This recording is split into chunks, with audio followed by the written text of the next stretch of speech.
Takže čaute ľudia, vítam vás Tricky with Cards pri ďalšom videu z kúzelníctva a vlastne s trikmi s kartami. Môžete si všimnúť, že kamera je teraz v inom uhle ako býva normálne, ale toto nevadí. A keby som chcela, tak môžem spraviť aj toto. Takže budem mať nasvetlenie, ale teraz nie, pretože tu mám krásne denné svetlo a to nám bude iba kaziť. Takže na začiatok si zamiešame balíček a máme tu dve esá, a to krížové a pikové.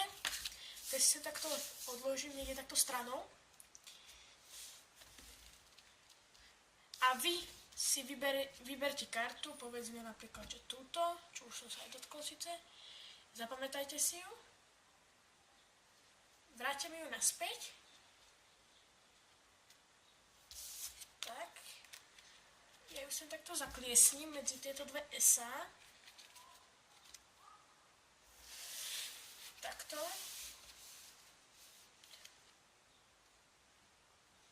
Takto.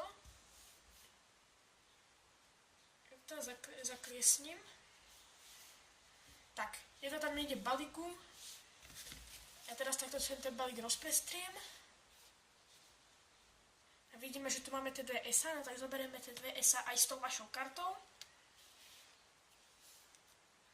Tu sú tie dve esá, položím si ich sem. Ja zatiaľ ešte môžem tieto karty zamiešať. Povedzte mi kedykoľvek stop.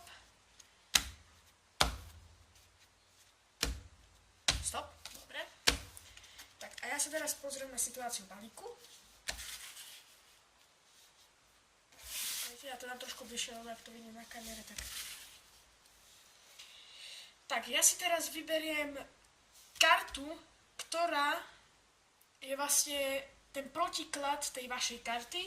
Takže ja sa sem zapozerám a skúsim vybrať jednu túto svoju kartu. Výber vašej karty bol úplne náhodný. A tak pozrieme sa, že akú kartu som zvolil. Je to dvojka piková, že piková diamantová, ja som sa takto položím. A pozrieme sa situáciu medzi týmito dvoma kartami, ktorá bola stále tuto pri mne. Dvojka srdcová. Dve od seba odlišné karty, obidve sú červené a majú rovnaký číselný. Sú proste rovnaké čísla. Vysvetlenie je veľmi jednoduché, vyberete si dve esá, dáte si ich, máte tu dve esá, zamiešate, dáte divákovi vybrať kartu, povedzme napríklad, že táto, ja ju tam ukliesním, takto, a keď si ten balíček otočíte, to ukážem takto, tak sa vám tá karta na chvíľočku vysunie, vy si upozrite, že aká to je sedmička piková a potom vlastne iba spravíte nejakú